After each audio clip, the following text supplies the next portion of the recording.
La plupart des gens ne deviennent pas riches, mais pire encore, la plupart de ceux qui y arrivent brièvement n'y restent pas.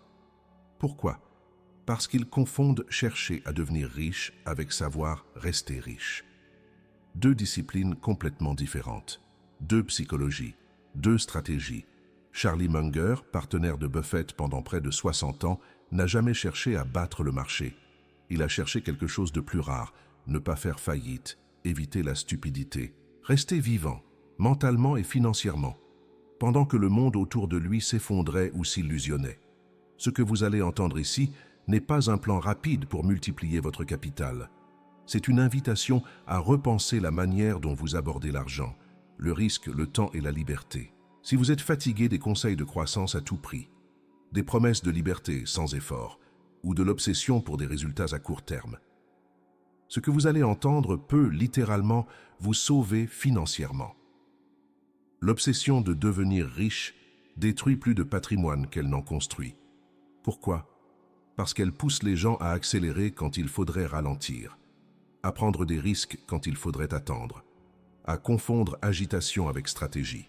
Charlie Munger l'a dit clairement. Il est remarquable de voir combien de personnes s'effondrent simplement parce qu'elles ne peuvent pas s'empêcher d'en faire trop. Dans un monde saturé d'options, d'opportunités et de bruit, ceux qui réussissent sont souvent ceux qui savent dire non. Mais le problème est psychologique. On croit que ne rien faire, c'est perdre. On croit qu'attendre, c'est être en retard. On croit qu'investir prudemment, c'est être médiocre. Et c'est là que le piège se referme. Plus vous essayez de devenir riche rapidement, plus vous augmentez vos chances de tout perdre lentement. Ce que Munger proposait était contre-intuitif. Il ne cherchait pas l'optimisation maximale.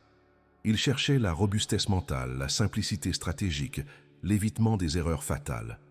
Il savait que dans le jeu de l'argent, ce ne sont pas les plus brillants qui gagnent. Ce sont ceux qui évitent les pertes irrécupérables. Et ça commence par un changement de posture. Remplacez l'ambition d'être riche par la stratégie de ne jamais être pauvre. Vous verrez que les résultats ne seront pas plus lents. Ils seront juste durables. La plupart des gens passent leur vie à chercher la meilleure idée.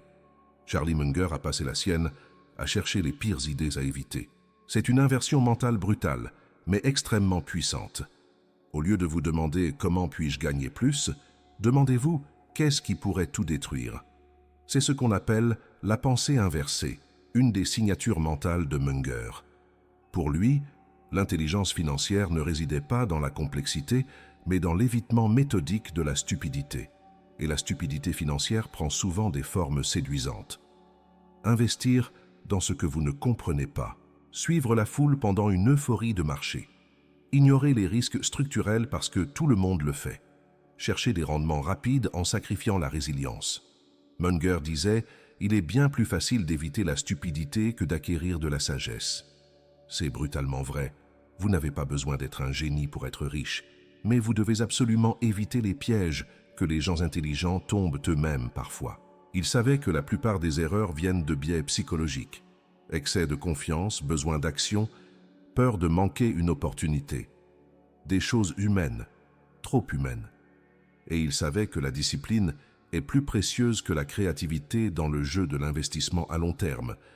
Son approche n'était pas excitante, elle était sobre, stratégique, durable, parce qu'il comprenait une vérité que la plupart refusent d'accepter. Vous n'avez pas besoin d'avoir raison tout le temps. Vous devez juste éviter d'avoir tort de manière irréversible. Vous voulez devenir antifragile? Commencez par ça. Faites une liste des comportements financiers qui détruisent les fortunes. Puis engagez-vous à les éviter, même quand c'est tentant. La robustesse, c'est résister aux chocs. L'antifragilité, c'est profiter des chocs. Et dans un monde incertain, c'est la différence entre survivre et grandir là où les autres s'effondrent. Charlie Munger, bien avant que le mot antifragilité n'envahisse les livres de Taleb, appliquait déjà ce principe à sa vie financière. Il refusait les dépendances excessives. Il construisait des marges de sécurité mentale et monétaire. Il ne spéculait pas sur des événements rares, il se préparait à leur arrivée.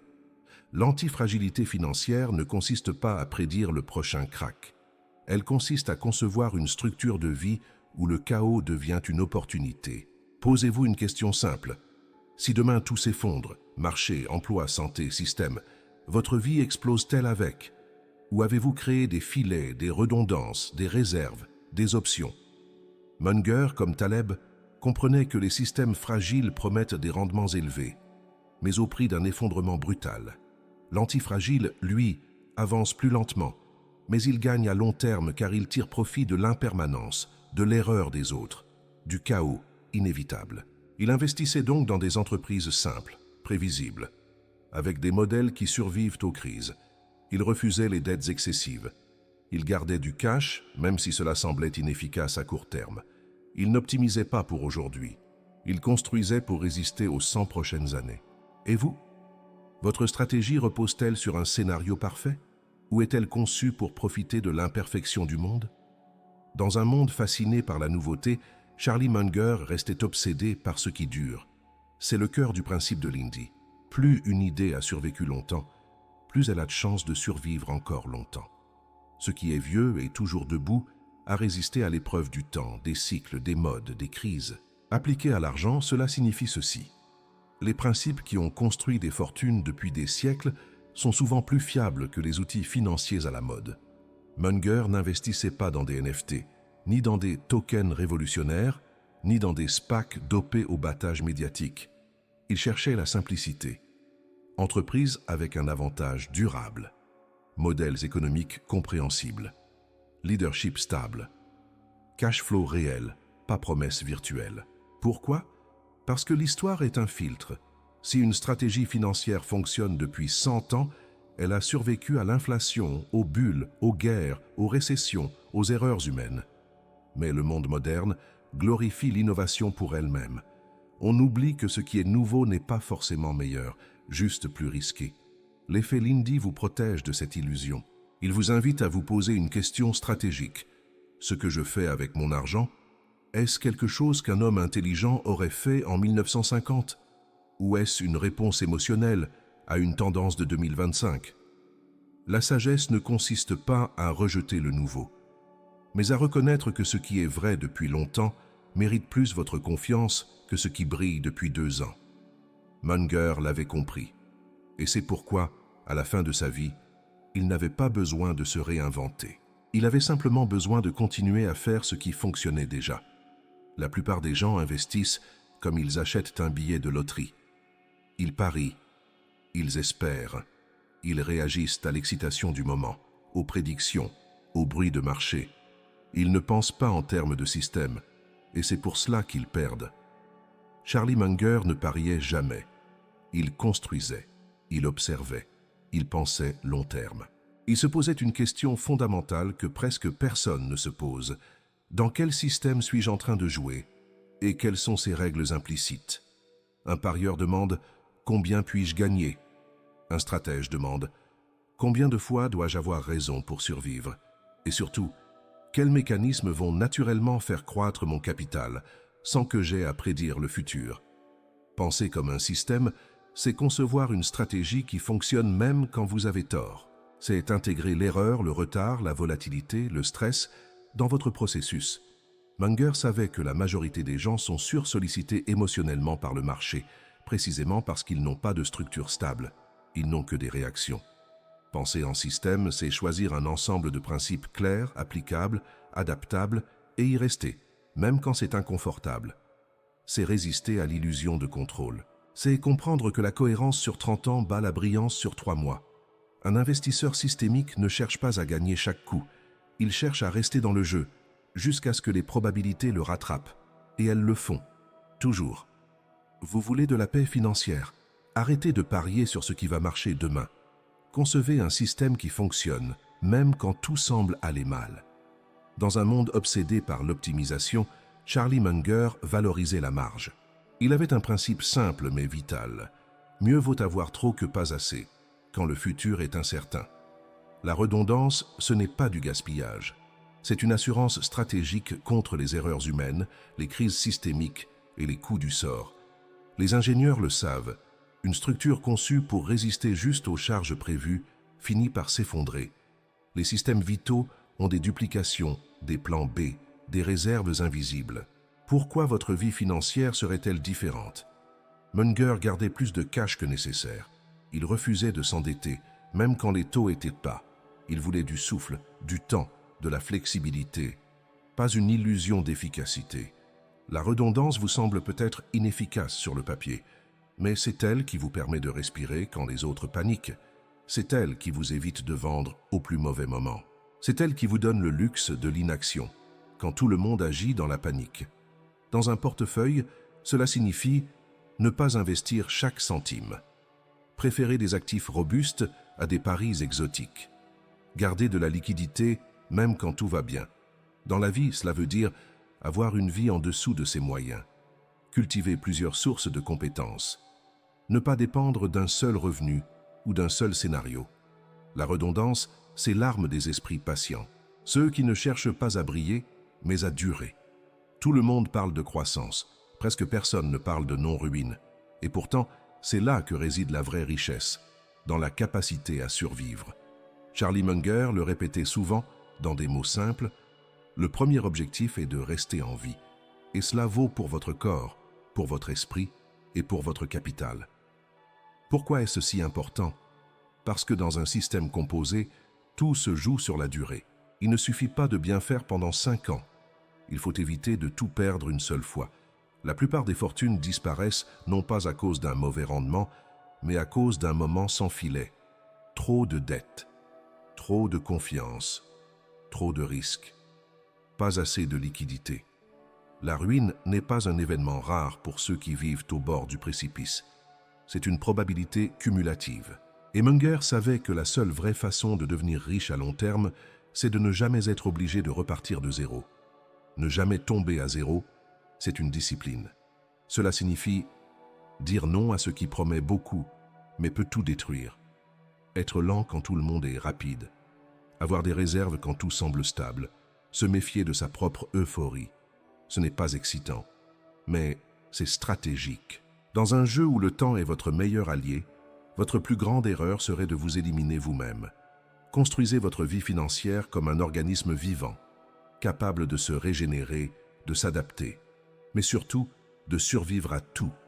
L'ego ne figure sur aucun tableau Excel. Il n'apparaît pas dans vos relevés bancaires, mais c'est l'un des coûts invisibles les plus élevés que vous paierez dans votre vie financière. Charlie Munger comprenait cela mieux que quiconque. L'intelligence ne suffit pas si l'ego pilote les décisions. Et en matière d'argent, ce n'est pas la stupidité qui ruine les gens brillants, c'est leur incapacité à admettre qu'ils peuvent avoir tort. Pourquoi l'ego est-il si dangereux? Parce qu'il pousse à défendre une mauvaise décision simplement parce qu'elle est à vous. Prendre des risques pour avoir raison devant les autres. Rejeter des données inconfortables au lieu de les intégrer. Croire que votre intuition est infaillible parce qu'elle a bien fonctionné une fois. Munger disait « Il vaut mieux être humble que brillant, car l'humilité vous garde vivant. » L'ego est une dette cognitive, une faille dans le système, et plus vous montez en compétence ou en succès, plus il devient sournois. Munger cultivait ce qu'il appelait une humilité rationnelle. Il cherchait à changer d'avis rapidement dès que les faits changeaient.